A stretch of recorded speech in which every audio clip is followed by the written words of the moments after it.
told you that the life you are living isn't truly yours? That something unseen is shaping your thoughts, draining your energy, clouding your intuition, without you even realizing it? What if it's been keeping you from the life you were meant to live?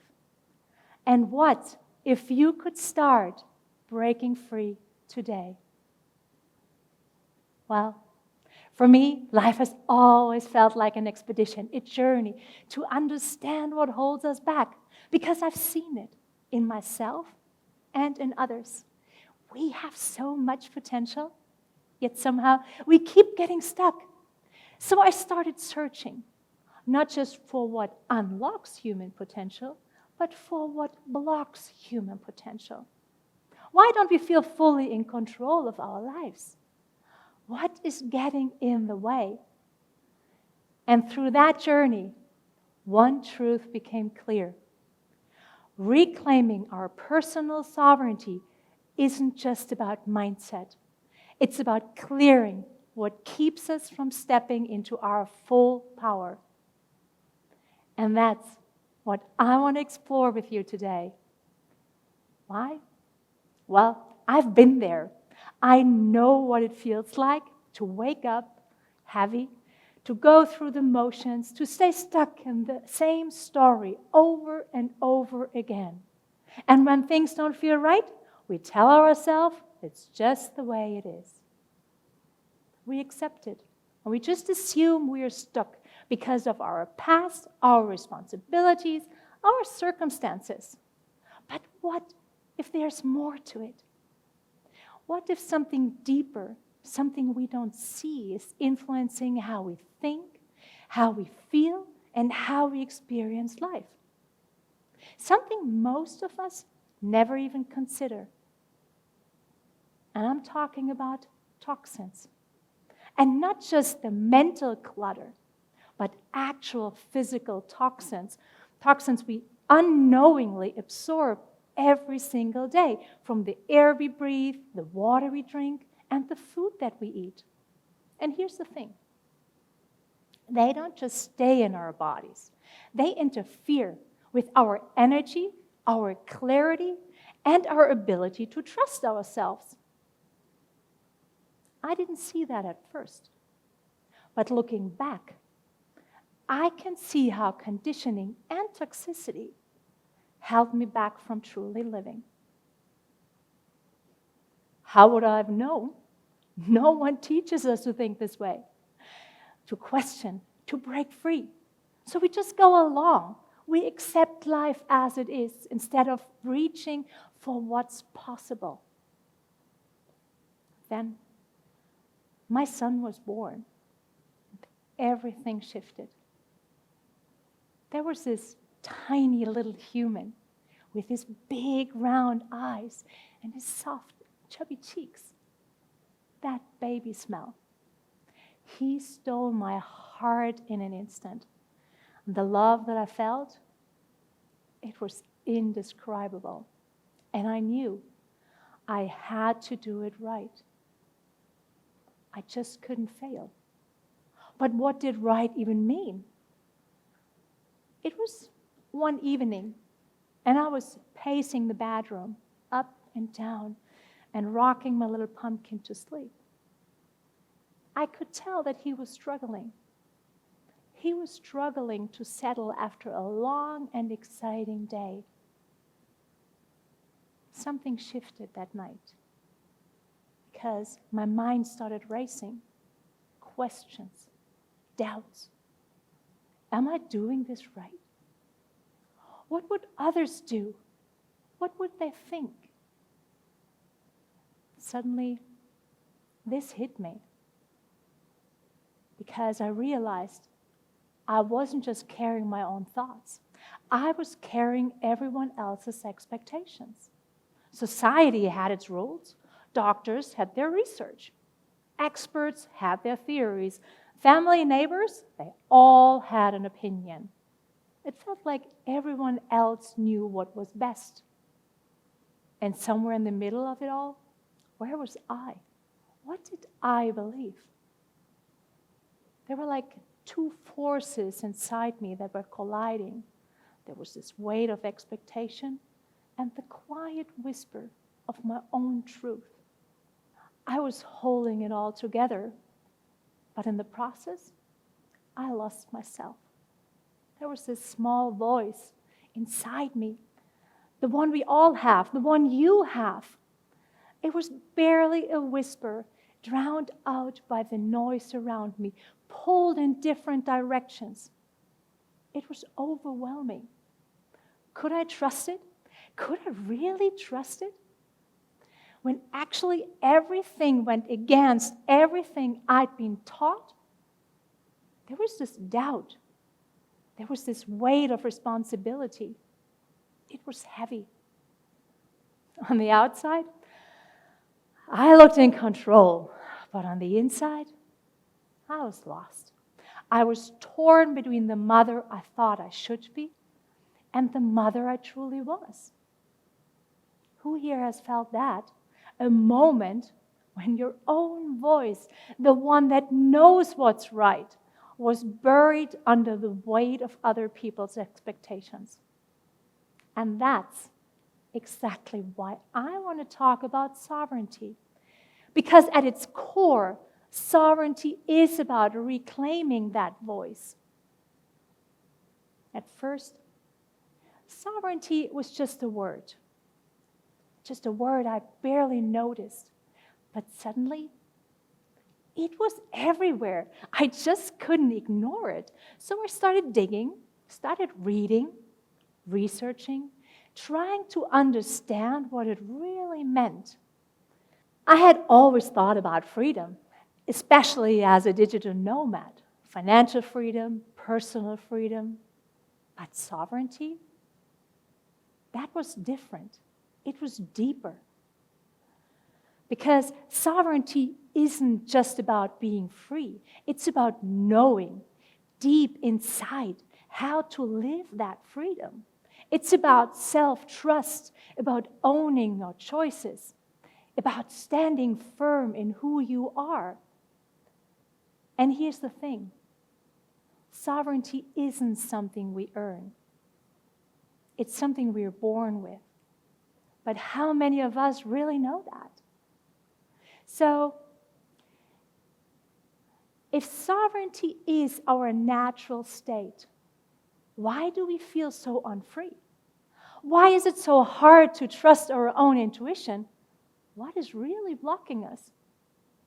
And for this, let's go on a journey. And I ask you to picture a deep, crystal clear sea. Calm, powerful, and full of potential. The world reflects on its surface. You see the mountains, the trees, the night sky. This is your natural state. This is your inner sea. Still and strong and full of potential. But what happens when you throw a stone into that sea? The surface ripples, the clarity disappears, and the waves distort the reflection. And this is exactly what happens inside us when stress and doubt and negativity throws us off balance. But there's another even more insidious stone, one I've already mentioned. Toxins.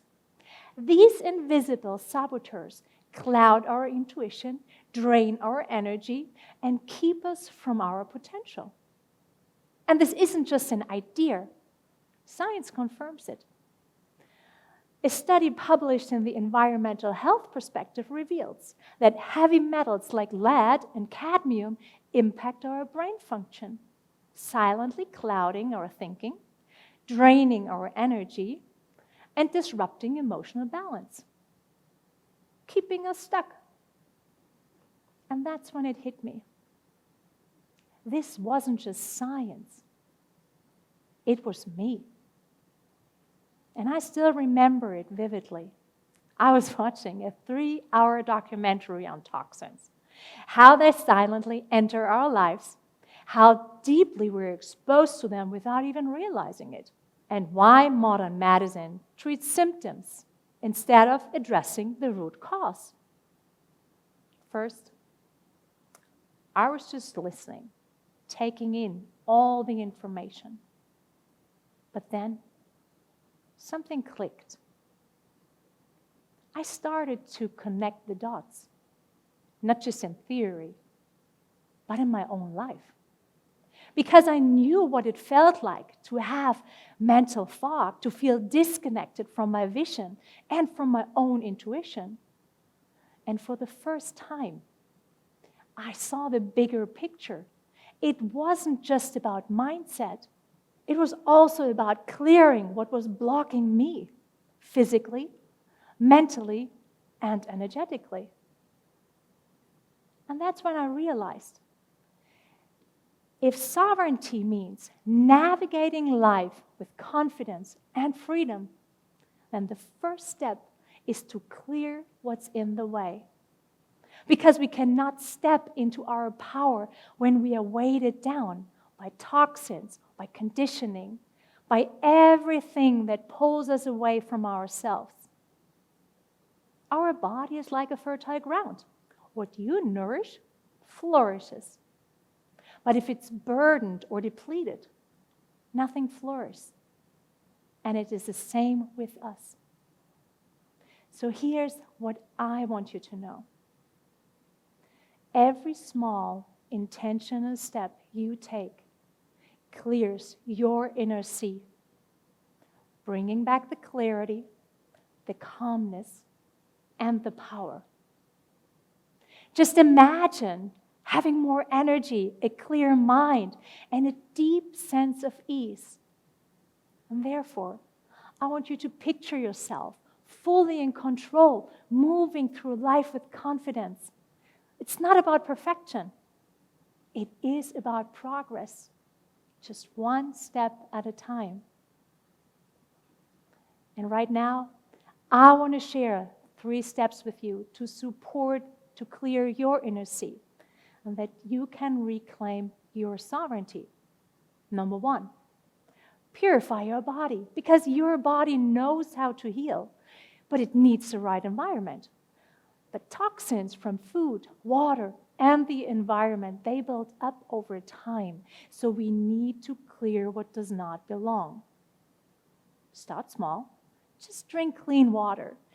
Choose real, nourishing food. And support your body with what it needs to eradicate naturally. Simple things like minerals, greens, and real food. Number 2, protect your mind. Because your mind is like water. It mirrors what you put into it. If it's filled with noise and distraction, clarity fades. I ask you to step away from the screen. Just take a breath. Find moments of stillness, whether it's through meditation, deep breathing, or simply pausing. The more you create space for clarity, the stronger your intuition becomes. Number 3, reclaim your energy, because most of us are running on empty. But energy isn't about doing more. It's about restoring what's been lost. Just simple shifts, they make a difference. Fasting can actually reset your system. Sunlight recharges you. Walking barefoot connects you. And sleep? It's not just about rest. It is actually a reset. So, your sovereignty, it starts today. And every step you take clears your inner sea by removing what weighs you down, bringing back clarity, energy, and freedom. So when you purify your body, protect your mind, and reclaim your energy, it's not just about making changes. You're reclaiming your sovereignty. You stop living in survival mode, and you start living with intention. So now, Imagine a world where people are no longer controlled by fear, by exhaustion and disconnection, but by truth, vitality, and purpose. Sovereignty isn't something you chase. It's already within you and just waiting to be reclaimed. I ask you to start today. Start small. Just a sip of clean water, a moment of stillness, or a choice of something pure. Each step brings you home to yourself.